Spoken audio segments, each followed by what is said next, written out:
tous. Pour cette table ronde, donc il était prévu la littérature fantastique horrifique avec Graham Masterton, qui donc hélas n'a pas pu venir.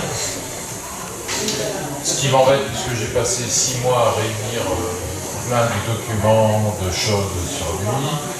Donc voilà.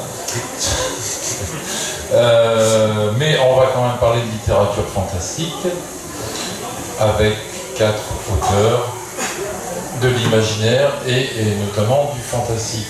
Alors je vous les présente de ma gauche à ma droite. À mon extrême gauche, un écrivain internationalement reconnu, un écrivain belge, Frédéric Lievens, qui a écrit notamment The Dark Gates of Terror chez Sema Éditions. À sa droite, et donc à ma petite gauche, Jean Vigne, qui a écrit notamment Holomorphose aux éditions du Chat Noir, qui a écrit également Givre aux éditions du Petit Caveau. Ensuite à ma droite, Patrick Héris, bien que son badge ne corresponde pas à son identité, mais voilà, qui a écrit notamment chez Rivière Blanche Dr Jeep, et encore plus à ma droite, Frédéric Xilinder, qui a écrit aux éditions Armada Wake the Dead.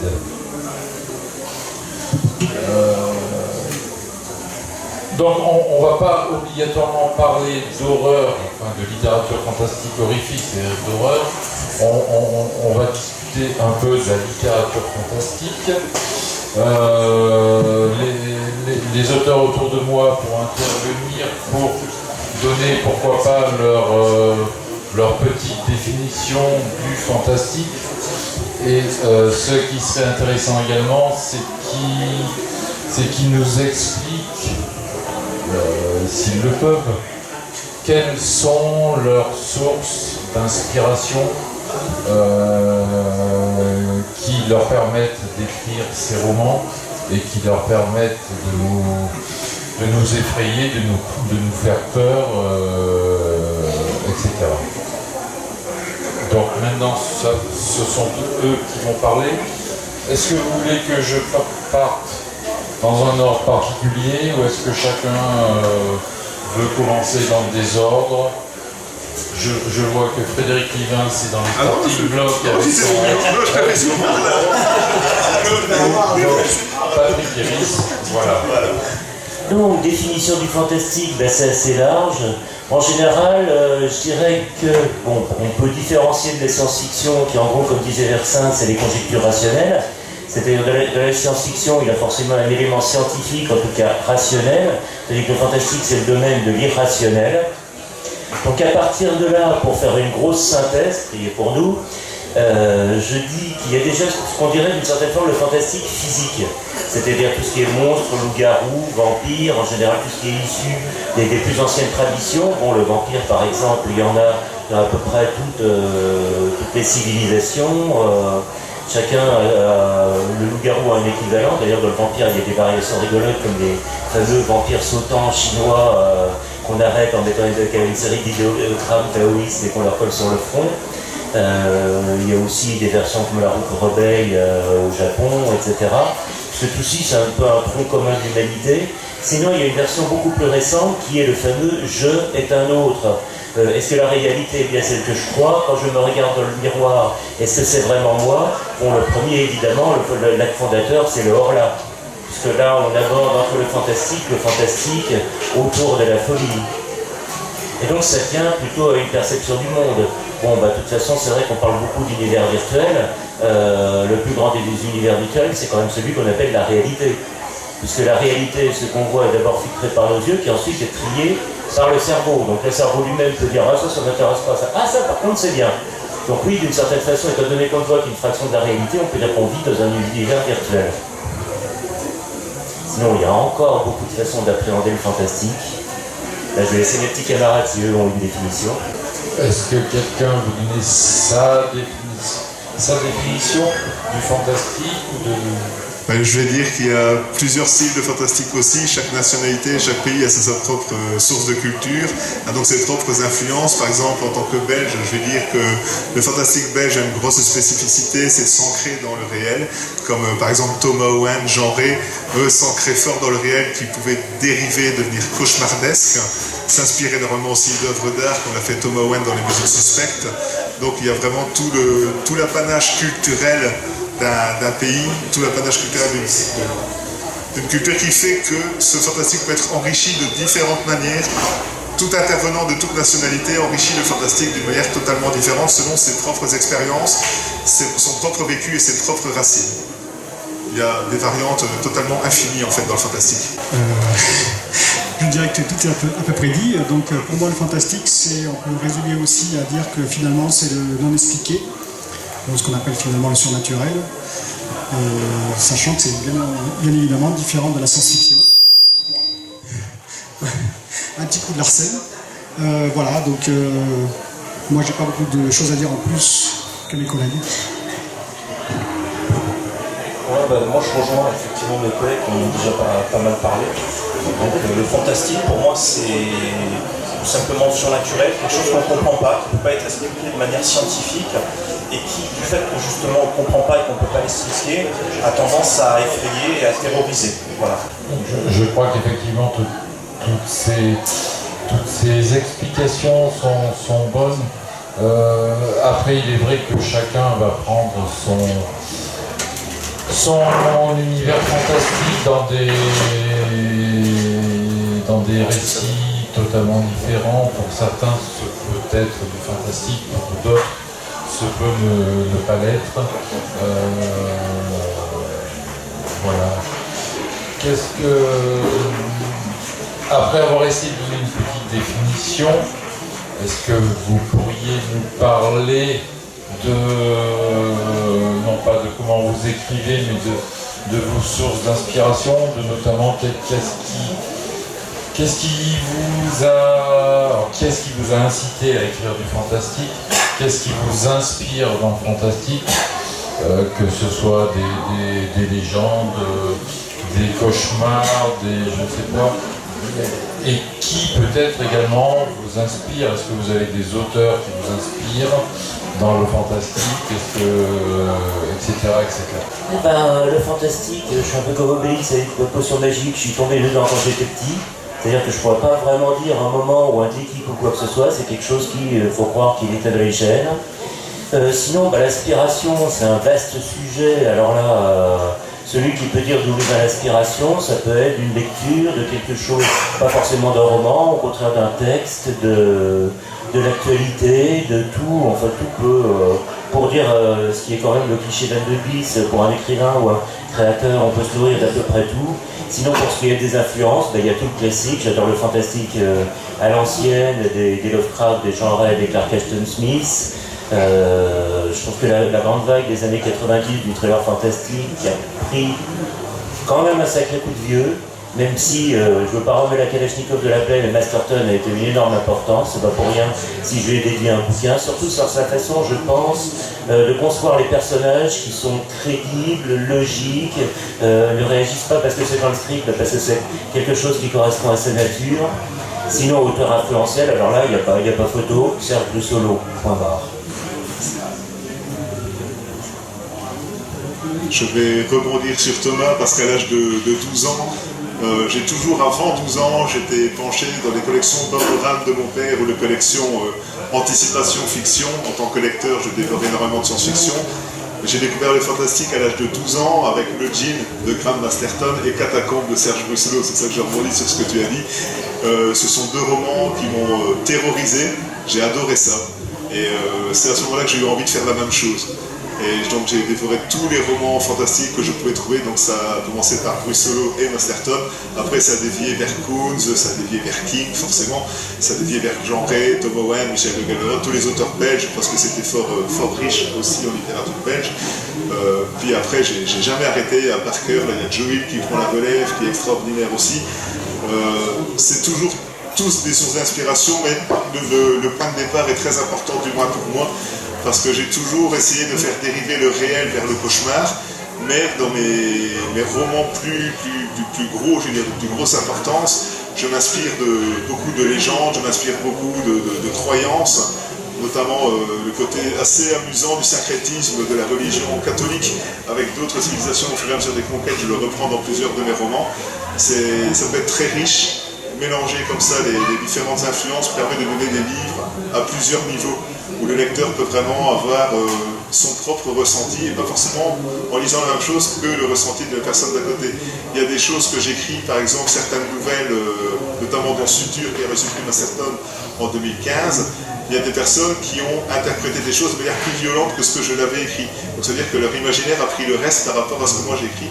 Et c'est à ce moment-là on sait qu'on a réussi à vraiment toucher le lecteur au cœur même de la fibre. Il faut vraiment connaître un petit peu ce qui fait peur. Je suis quelqu'un d'extrêmement phobique. Pour venir ici, j'ai dû prendre du Xanax, sinon je ne fais pas la route. Donc je suis claustrophobe, c'est une horreur. Mais justement, ça m'inspire tout le temps. Je vais voyager, je vais balader, je vais faire les courses avec ma femme, j'ai fait les courses, puis il y a des sols, il y a les mannequins au sol, ces mannequins c'est magnifique, c'est très mal fait, tout est fermé, les visages sont pas bien faits, donc j'ai écrit une nouvelle qui s'appelle L'effet Softénon. Je me suis super marré à la faire, tous les éditeurs l'ont refusé parce qu'elle est trop violente, mais je veux dire, tout ce qui nous fait peur à nous-mêmes peut vraiment être source d'inspiration.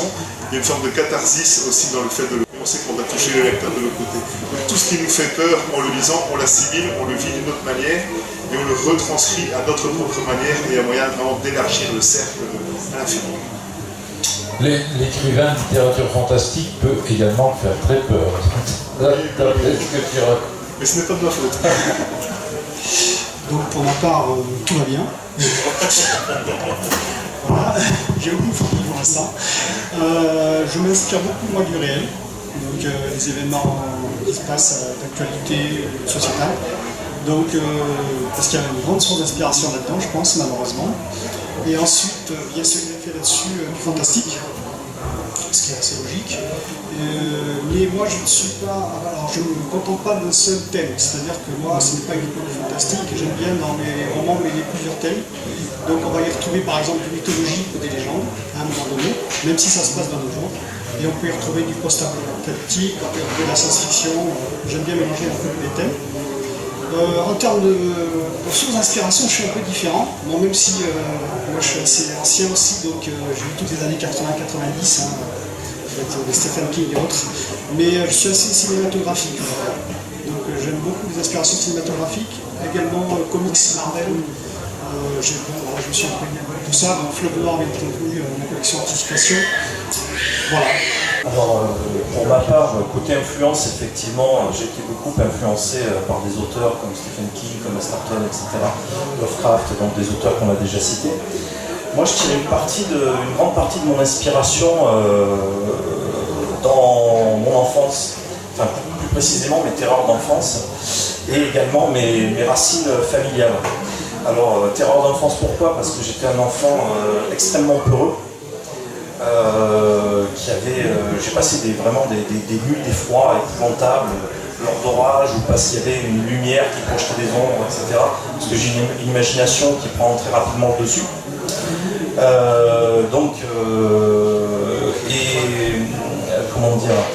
Et au niveau inspiration familiale, c'est parce que je descends d'une longue lignée de forains.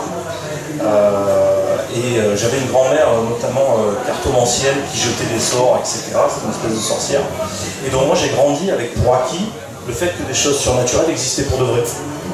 Donc on pouvait jeter des sorts, on pouvait enlever des sorts, que les fantômes existaient, que les morts pouvaient venir vous visiter dans vos rêves pour qu'on se rappelle à leurs bons souvenirs, etc. Donc tout ça, ça fait un bon terreau, on va dire, avec effectivement mes peurs enfantines. Et le déclic a été quand j'ai découvert certains auteurs où je me suis rendu compte que plutôt que de subir mes peurs, je pouvais pourquoi pas les exorciser et pourquoi pas les partager aussi avec des lecteurs, comme le font effectivement beaucoup d'auteurs de talent. Moi, le choc littéraire, ça a vraiment été la découverte de Stephen King, puisque comme la plupart d'entre nous, et Jean le disait, j'ancre également mes histoires dans un monde contemporain. Et ce qui me plaît chez un auteur comme lui, c'est qu'il ne nous dépeint pas de personnages forcément extravagants, irréalistes, etc. Il nous dépeint de manière très profonde des personnages qui pourraient être vous, qui pourraient être moi, des gens de notre entourage, qui sont soudain confrontés effectivement à des phénomènes qui vont complètement bouleverser leur existence et qui vont les terroriser. Voilà. J'interrogeais, j'avais une discussion il y a un an avec Sir Cédric et je lui demandais notamment si son fantastique découlait souvent de choses normales qui arrivent tous les jours et qu'il allait totalement déformer dans ses récits, etc. Est-ce que vous vous amusez alors, est-ce que vous partez d'une notion de fantastique totalement surréaliste, ou est-ce que vous partez régulièrement d'un fait absolument normal que vous allez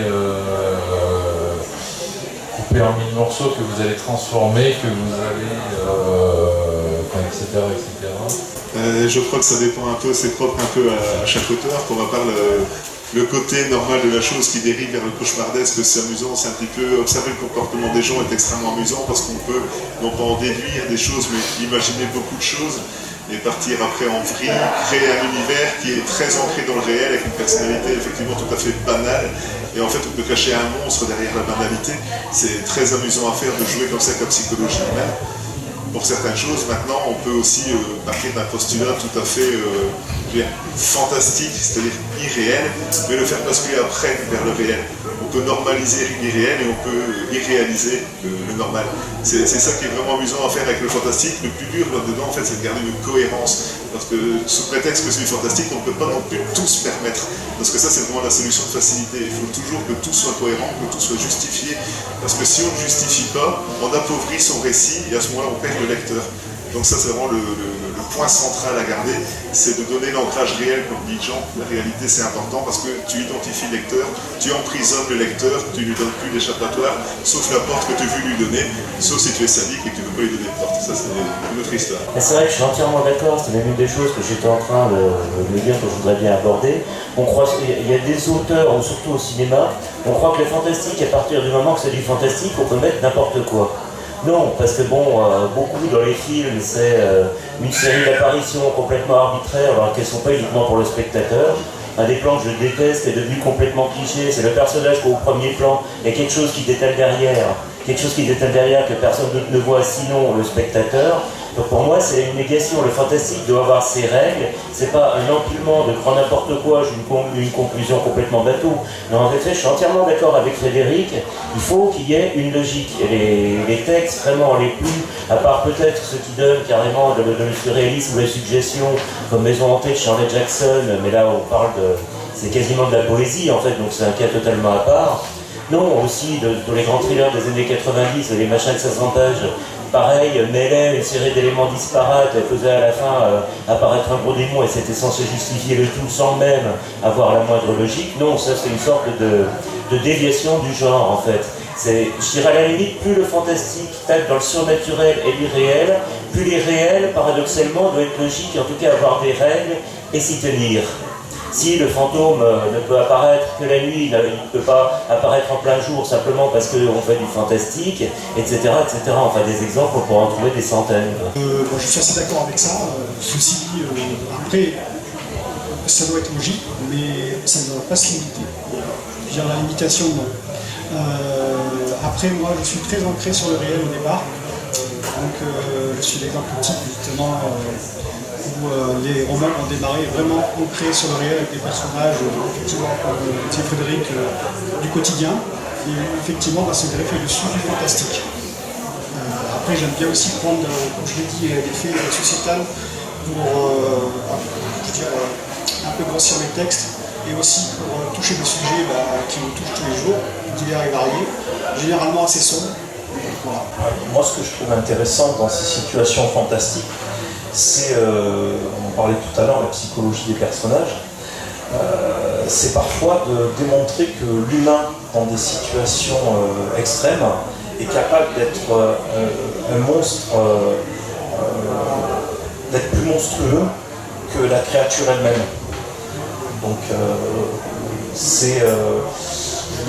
dans des situations un peu extrêmes et désespérées, effectivement, les gens se dépassent. On le voit malheureusement au quotidien, quand il y a les émeutes de la faim, ce genre de choses, où les gens deviennent vraiment complètement dingues. Alors dans des situations effectivement désespérées et fantastiques, c'est encore pire, quoi. Et on se dit que finalement l'humain, le monstre, il a une raison d'être monstrueux, si j'ose dire. C'est que c'est son essence, il est comme ça, on a invoqué, il est là, il va nous bouffer. Mais les gens qui essayent de lui échapper, du coup, se déshumanisent et deviennent plus monstrueux que lui en sacrifiant leurs potes pour aller plus vite, pour lui échapper, etc.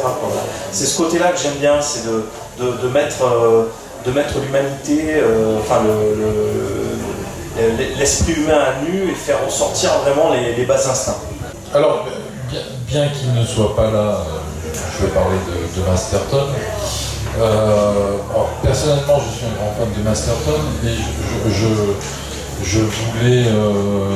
Je ne connais pas obligatoirement tout ce que vous écrivez. Moi, personnellement, ce que j'aime toujours chez Masterton, c'était dans les années 80, le fait qu'il inventait des histoires en partant de légendes, de mythologies diverses et variées. Donc on a eu les mythologies amérindiennes avec toute la série de Manitou, des mythologies japonaises, des mythologies de Philippines, je crois, des mythologies nordiques, des mythologies... pardon. Oui, japonaises, enfin bon, il partait souvent d'une légende, d'une mythologie qu'il allait adapter au monde d'aujourd'hui et il allait se passer des choses extrêmement embêtantes pour les protagonistes. Est-ce que dans vos romans, vous partez de légendes ou de mythologie que vous allez adapter à votre sauce, que vous allez adapter au monde moderne? Alors je pose la question, mais voilà, je ne connais pas tous vos...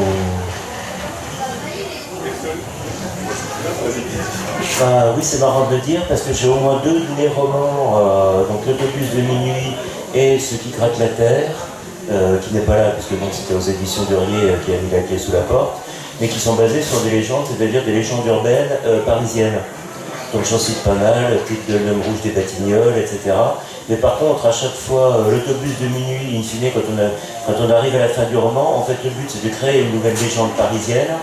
Et dans Ce qui gratte la terre, justement, j'en crée à nouveau une autre. Celle de l'homme noir, une espèce de fantôme apparaissant à différentes époques. Il y a la suggestion peut-être que cette légende, à la fin on peut se poser la question si elle n'a pas elle-même été créée. Donc c'est un espèce d'effet de miroir autour de légendes qui n'en sont peut-être pas. Mais après tout, qu'est-ce qui fait les légendes, sinon qu'un certain nombre de personnes le croient. Donc moi, effectivement, alors moi je ne pars pas de légendes, je les utilise, c'est pas pareil, c'est-à-dire qu'elles viennent au cours du roman. Donc il y avait Léa Chronicle qui était une trilogie au Champ Noir avant le Morphose, où effectivement il y a une légende dont je ne dirai pas laquelle, que j'utilise abondamment. Dans le Morphose également, c'est plutôt mythologique à un moment donné. Dans le Givre, effectivement, j'utilise aussi des personnages. J'aime bien aussi utiliser des personnages, on va dire, historiques, parce qu'il y a un peu différent, mais qui viennent dans mes romans. Et il y a également un peu de légende japonaise aussi dans le Givre. Alors, pas dans ce tome-là, mais dans le prochain tome. Voilà. Donc j'aime bien effectivement toujours mêler, comme je l'ai dit au début, j'aime bien mêler le réel, l'urban fantasy de nos jours, avec toujours des éléments un peu plus mythologiques ou légendaires, et puis effectivement un petit côté aussi SF ou post-apocalyptique. les légendes, j'utilise que ce soit en nouvelle ou en roman. Dans mon roman Le Souffle des Ténèbres, j'ai utilisé les légendes bretonnes. J'ai créé un village imaginaire dans un axe du Finistère entre Bottmer et Poumara, donc un village imaginaire entre deux villages réels. J'ai dénaturé un petit peu Gilles de Ré, donc pour baser la base historique, donc revenir encore aux choses qui rendent le récit plus réel, et en utilisant la légende de Lancou. Donc j'ai fait toute une série, un huis clos à l'échelle d'un village en utilisant les faits historiques et tout, donc où tout le monde encore une fois peut s'identifier parce que ça arrive à monsieur et madame tout le monde. Dans Danse de sang, je me suis utilisé, je parlais tantôt du syncrétisme de la religion chrétienne avec les autres religions. Dans Danse de sang, qui est un véritable hommage assumé à Masterton, c'est un roman violent sur base de vaudou qui met en scène un démon qui s'appelle Mourabo, qui existe réellement. J'ai dû utiliser un des 4 rites vaudou. Ça nécessitait 6 mois de documentation sur les religions pour ne pas faire n'importe quoi, parce qu'encore une fois, on ne fait pas n'importe quoi, on suit une logique, on suit une cohérence. Donc il y a un travail en amont qui est parfois assez conséquent, et parfois plus conséquent que l'écriture du roman en lui-même. Et les légendes japonaises, c'est amusant, j'ai utilisé ça dans Suture, qui est une massacre en 2015. J'ai utilisé la légende des kappas, parce que les kappas me faisaient super rigoler. Ce sont des démons d'eau qui attirent les enfants dans l'eau comme ça pour les dévorer. Et à la base de la légende, on peut vaincre le kappa avec un concombre.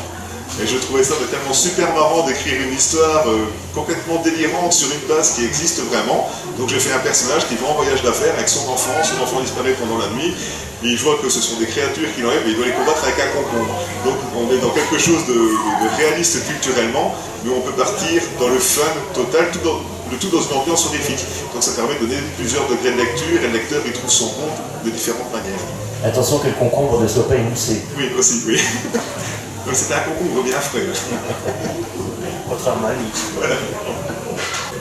Alors moi, dans mes écrits, sans parler de légende à proprement parler, il y a plutôt l'omniprésence du poids du passé. C'est-à-dire qu'effectivement, à un moment, nos parents, nos grands-parents, ou nos ancêtres, ou la population qui nous a précédés a fait quelque chose. Et il y a toujours un moment où il faut en payer le prix. Donc on peut parler peut-être un petit peu de légende aussi, puisque dans un de mes romans qui s'appelle Celui qui hante ses murs, on se rapproche de la légende urbaine où on raconte l'histoire d'une maison qui est réputée hantée et qui s'appelle la maison du massacre, parce qu'il s'y est passé d'horribles choses, et histoire qui se transmet par tradition orale de génération de gamins en génération de gamins dans la ville, jusqu'à ce qu'on arrive à l'époque où mon protagoniste principal, qui est très peureux, comme je l'étais moi-même à son âge, emménage dans la maison. Où on a également l'exemple dans Wake the Dead, donc, qui était un roman hommage au teen movie américain des années 80-90, mais dont le point de départ en fait est la pendaison d'une sorcière dans une petite ville du Massachusetts en 1692, à la même époque que Salem. Effectivement, donc, il se passe des choses dans le passé, puis à un moment, il faut relier la note, quoi. Voilà, tout simplement. Sinon, je pensais à autre chose, parce que bon, en espérant la venue de Masterton, j'étais en train de m'amuser à relire, non pas tous ses ouvrages, j'en ai une quarantaine, une cinquantaine chez moi, mais d'en relire quelques-uns. Et je voulais savoir si vous utilisiez l'horreur, alors l'horreur, même le gore, à la limite dans vos romans. Alors j'ai une scène que j'ai lue il n'y a pas longtemps, je suis en train de relire Le Portrait du mal de Graham Masterton, et je suis au début, et donc l'un des protagonistes, Maurice Gray, amène une jeune femme chez lui, la prend par surprise, lui enfonce un couteau, je ne sais plus où, enfin, qui la paralyse totalement, et s'amuse à découper sa peau, à l'arracher comme on pèle une orange, parce qu'il va servir de sa peau pour autre chose plus tard, et à la fin de la scène, il va tuer la pauvre femme, qui a un air totalement, qui le remercie de la tuer vu la souffrance qu'elle doit endurer. Est-ce que dans vos histoires vous utilisez cette horreur qu'on peut qualifier de gore quasiment, ou est-ce que vous vous contentez d'un fantastique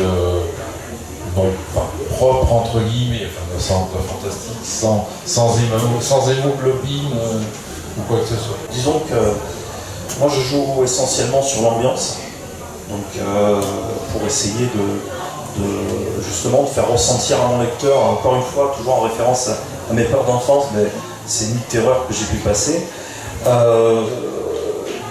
Mais s'il est nécessaire d'éviscérer un personnage, il n'y a pas de souci. Par contre, il faut que ça serve le récit.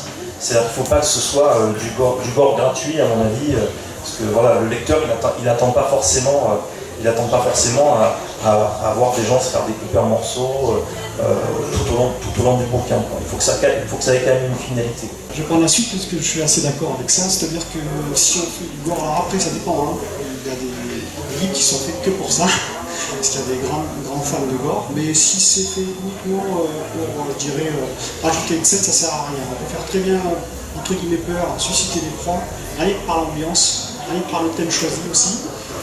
Donc dans Néa par exemple, c'était dans le top 1, c'était un peu le cas et non par des scènes rajoutées ultra violentes, ultra dégoulinantes comme on dit. Bon après, on peut en ajouter si effectivement elles servent le récit. Voilà. Donc moi j'en ai effectivement très peu, pour ne pas dire quasiment aucune. En mon temps, j'avais écrit un gore donc pour la collection qui devait sortir, puis en fait, classiquement la collection s'est arrêtée avant. Mais dans ce cas-là, je n'aurais pas pu faire comme du Nécrorient, faire de la torture, des choses comme ça, j'ai trop d'empathie, mais c'était plutôt sur le côté ludique, quoi. C'était avec des stéroïdes qui transformaient des culturistes en gros monstres. C'était plutôt du gore, du style, le gars arrache le bras à un type et s'en sert pour les fracasser la cervelle. Bon, ça, c'est plus un côté un petit peu ludique. Sinon, dans les autres romans, ça dépend parce que, je sais, c'est un petit peu bateau, mais des fois, la suggestion est beaucoup plus efficace. Bon, c'est un peu le syndrome massacre à la tronçonneuse. En fait, quand on le regarde, beaucoup de gens s'imaginent, c'est rempli d'horreur, etc. En fin de compte, il n'y a presque pas une goutte de sang. Et les scènes qui sont les plus horribles, en fait, sont suggérées. Mais c'est le travail du spectateur intérieurement qui fait tout le reste. Enfin, ça s'appelle massacre à la tronçonneuse. Je crois qu'il y a une personne, surtout, qui a tué à la tronçonneuse. Donc en effet, là, c'est plus que suggéré, c'est pas des gros jets d'hémoglobine. Enfin, dans le premier en tout cas, après ça a changé. Mais pour dans ce cas-là, en effet, je trouve que c'est pas vraiment nécessaire. Si à un moment il le faut, si c'est justifié de l'intrigue, oui, pourquoi pas. Enfin, dans le portrait du mal, de toute façon, cette scène est parfaitement justifiée, y compris dans son horreur. En même temps, je dirais, il y a aussi une question de point de vue. C'est-à-dire, est-ce qu'on peut le point de vue de la victime de remplacer d'horrible? Est-ce qu'on prend le point de vue du tueur? Et ça, c'est une nuance qui a quand même beaucoup son importance parce qu'elle change totalement la perspective et la façon de jouer de l'empathie du lecteur, si toutefois je suis à peu près compréhensible. Et j'ajouterais qu'il y a un basculement assez rigolo, pour élargir un petit peu, qu'en fait maintenant, qui est-ce qui s'est emparé le plus de ce qu'on appelle généralement l'horreur? C'est plutôt ce qui est étiqueté polar, avec des auteurs comme Maxime Chatham ou même Karine Guibel, qui des fois s'est fait un petit peu accusé d'être trop complaisante de l'horreur. Il y a un de ses romans dont j'ai oublié le titre, qui est un pur survival, et en effet avec des scènes de torture assez quand même relativement costaudes. Donc comme quoi, peut-être que l'horreur n'est peut-être pas là où on l'imagine. Je vais rebondir sur ce que Thomas disait. Quand il parlait de Nécrorient, la collection Gore Fleuve Noir est une collection totalement mythique et d'énormes auteurs français ont tous participé à cette collection. Il y a par exemple Pierre Pelot, Pierre Suragne, qui est fort connu de la science-fiction ou dans le western sur les femmes de Dylan Stark, s'est mis aussi à faire des textes dedans. Joël Houssin, par exemple, qui est bien connu pour sa série Le Doberman, a fait L'autoroute du massacre et l'écho des suppliciés, si je ne me trompe pas, à la collection Gore, qui étaient des romans vraiment dégueulasses, comme le voulait la collection. Mais c'était pas gratuit, mais c'était aussi, ça partait en sucette. Par exemple, quand Thomas parle tantôt de s'arracher le bras et tout, ça fait penser aux productions trauma cinématographiques qui ont été des productions sanglantes, réputées pour leur violence, avec des tout petits budgets, des acteurs bénévoles, un jeu à la limite du ridicule, mais dans lequel c'était fait de manière bon enfant, on prenait vraiment un pied d'enfer à regarder le sang gicler parce que c'était pas sérieux. Du gore, oui, ça peut rapporter également aux grands guignols en France. Oui. Voilà, au début du 20e ou fin 19e, je sais qui, voilà.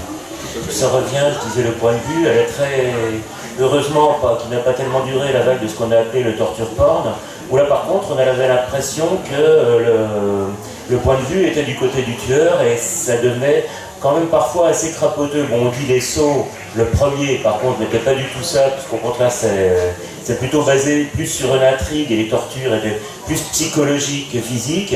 Mais après la série s'est balancée dans un gigantesque n'importe quoi jusqu'au dernier. Enfin, en général d'ailleurs les amateurs de films d'horreur à l'ancienne n'aiment pas tellement cette vague et considèrent que c'est une déviation totale de ce qu'on aime. J'avoue que j'en fais partie. Mais c'est vrai que le gore, on peut en mettre dans les récits. Comme disait Frédéric tantôt, il faut aussi que ce soit justifié, il faut pas que ce soit gratuit tout le temps pour inonder le lecteur. Ça dépend encore une fois de la manière d'écrire de l'auteur, de ce qu'il a voulu faire. Je me suis amusé à faire 2 textes comme ça, encore en jouant sur mes phobies. Le premier était dans Suture, où je fais, en ayant des enfants, la pédophilie c'est quelque chose qui me terrifie, on voit ça quasiment tous les jours dans le journal, et je me suis amusé, entre guillemets, à faire quelqu'un qui fait le gay devant une école, et en fait je fais la tête dans la voix du pédophile. Donc en fait je cherche à comprendre la motivation du pédophile, et en fait le pédophile enlève des enfants, mais après il se trompe dans la prise, mais il enlève des enfants, il les séquestre chez lui, et il les viole, il les abuse, il les tue, mais chaque enfant porte le même nom, parce que lui-même a été traumatisé, donc en fait il éprouve un vrai amour dans sa folie pour l'enfant. Et la nouvelle se termine quand la police fait éruption et tout, mais on voit que lui, en fait, il est vraiment détruit de ne plus pouvoir poursuivre cet amour, mais avec... voilà, c'est quelque chose d'horrible. Encore une fois, je rebondis sur le monstre derrière l'être humain. Ou alors on peut le prendre de manière totalement ludique. Je suis parti du trait du groupe graveleux où on dit toujours que les hommes ont tendance à penser avec certaines parties de leur anatomie. J'ai fait une nouvelle qui s'appelle La véritable nature de l'homme, où en fait une femme qui vient de divorcer cherche un coup d'un soir dans une boîte de nuit, elle est complètement éméchée, elle rentre avec un super beau gars, trop beau pour être honnête, on va dire ça comme ça, et en fait le gars est un alien, et donc c'est le gars bouffe l'intérieur de la femme par son sexe en fait, le sexe aliénant. Donc bon, mais c'est pris de manière totalement humoristique, donc c'est une nouvelle qui ne fait absolument pas peur, qui est dégueu, mais qui part d'un trait d'humour que tout le monde peut connaître. Donc depuis ton psychanalyste demande une prime de risque, c'est ça? Je n'ai plus de psychanalyste, je suis refusé par la sécurité sociale. Mais, merci. Alors, je ne sais pas si par hasard quelqu'un a une question ou quelque chose à demander. Oui, vous avez beaucoup parlé de l'univers, en fait, des sources d'inspiration, c'est-à-dire l'univers, ce avec quoi le personnage interagit, mais le protagonisme en lui-même, pour qu'il y ait ce fantastique, est-ce qu'il faut qu'il soit impuissant? Vous voyez ce que je veux dire? Si on prend Lovecraft, les protagonistes n'ont pas vraiment de prise sur ce qui leur arrive. L'opposé, c'est Blade, par exemple, qui lui est hyper compétent, et on est plus, à mon sens, on n'est plus vraiment dans le fantastique. On n'est plus dans un truc de super-héros, quoi. Vous voyez ce que je veux dire? C'est vos personnages. À la base, Blade est aussi un comics. Là, on retombe sur la culture de genre. En fait, les comics américains, les comics Marvel, vous avez toute la série Les Strange, les Titans, les Super Strange, tout ce que vous voulez. Il y a toujours des héros comme ça, super puissants et tout. Mais il y a toujours quelque chose, et ça, c'est dans tous les comics, ils ont toujours une fragilité pour les rendre humains, pour les rendre attachants. Ils ne sont pas caricaturaux comme on a essayé de faire passer à une époque avec des super pouvoirs et ainsi. Ils ont tous une fragilité, que ce personne à laquelle ils tiennent, ou un problème psychologique ou cocasse, ils ont tous ça. Donc il y a vraiment moyen de faire une identification. Blade, oui, c'est un comic à la base, donc c'est avéré, c'est voulu par le réalisateur, et le 1 était acceptable, les deux autres j'en parlerai pas parce que je désire rester poli, mais le 1 était acceptable, mais c'est tiré d'un comics, donc il a voulu respecter l'esprit. Donc voilà, mais Blade a des fragilités aussi. Si on lit toute une série, on s'aperçoit que les films, en général pour moi les films tirés de comics ne rendent jamais hommage aux comics. Il est super rare que j'ai apprécié un film tiré de comics. C'est intéressant parce qu'une fois de plus, ça tient compte du point de vue, parce que par exemple, quand on prend Brussolo, en effet, volontairement, ces personnages, d'ailleurs je pense que c'est pas pour rien qu'ils s'appellent tous David, enfin du moins à une époque en tout cas, quand il était encore SF, en effet c'était des personnages plus ou moins impuissants. Mais en même temps, ça rejoignait la thématique bruxellienne où on parle encore une fois de différences culturelles. Quoi. Dans un Stephen King ou un truc comme ça, en général, les personnages s'en sortent s'ils restent groupés. Tandis que dans un Bruxolo, en fait, c'est celui qui se sépare du troupeau qui a une chance de s'en sortir, tandis que le troupeau se fait massacrer. Sur un personnage... excusez-moi. Sur un personnage impuissant, en fait, personnellement, ce que je déteste, c'est le héros 100% pur porc, quoi. C'est le principe de Superman, un peu, pour revenir sur les comics. Même étant gamin, Superman ne m'intéressait pas parce qu'il pouvait tout faire, alors bon, partout, aucun intérêt, quoi.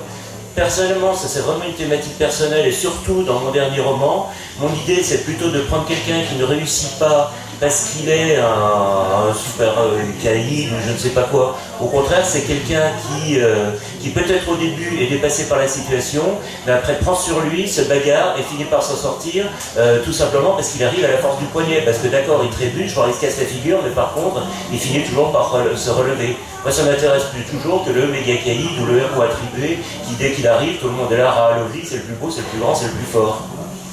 Dans mon dernier roman, justement, en fait, l'idée c'était de prendre donc, une histoire de tueur en série avec un léger effet fantastique, mais là je ne vais pas rentrer là-dedans, et avec un personnage qui est gendarme, en même temps complètement lâché par sa hiérarchie pour des raisons que j'explique à travers le roman.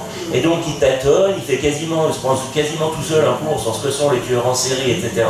Il essaye, il se plante 2 ou 3 fois, alors c'est là que j'espère que le lecteur va me suivre tous ces tâtonnements, et c'est à la fin qu'en effet on a par contre, là je donne comme un peu le prestige du magicien, la dernière partie, où là par contre l'amateur de suspense a sa scène de suspense jusqu'au boutiste que j'ai essayé de rendre à couper au couteau, ça c'est le lecteur qui me dira si j'y suis arrivé, avec une véritable résolution.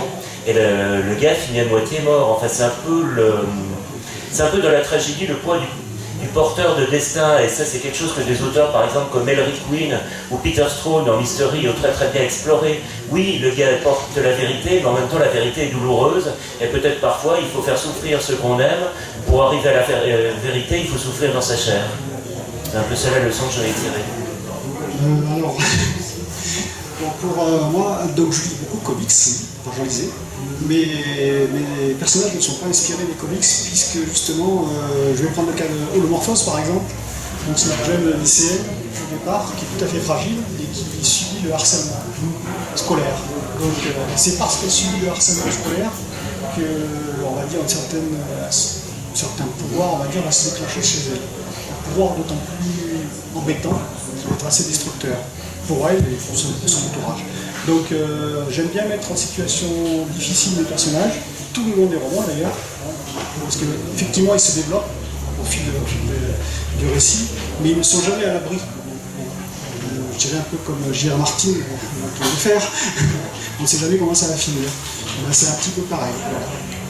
Et pour montrer l'importance du comics, si Lignan veut bien me montrer un petit peu, j'ai une parution spécialement pour le salon. Je suis grand fan de comics, j'ai grandi avec les séries Haredi, Le Manoir aux Fantômes, Il est minuit, l'heure des sorcières et tout ça, les Ri, les Creepy et tout. Et je voulais vraiment rendre un hommage avec un illustrateur. J'ai écrit 6 histoires qui naviguent entre la SF, l'horreur et le fantastique classique. Chaque histoire comporte 2 illustrations, ressuscitant vraiment cet esprit comics, parce que je trouve que c'est quelque chose qui me manque vraiment moi personnellement. Et voilà, donc je suis heureux d'avoir pu faire ça, mais tout est lié en fait, tout ce qui est comics, tout ce qui est littérature, tout ce qui est cinéma, tout a des implications l'un sur l'autre, donc c'est vraiment, tout est complémentaire en fait, ça forme un tout. Est-ce que quelqu'un a une autre question? À ce moment-là, on peut aller se désaltérer. Retrouvez-nous au bar. Santé. Merci à vous d'être. Merci beaucoup.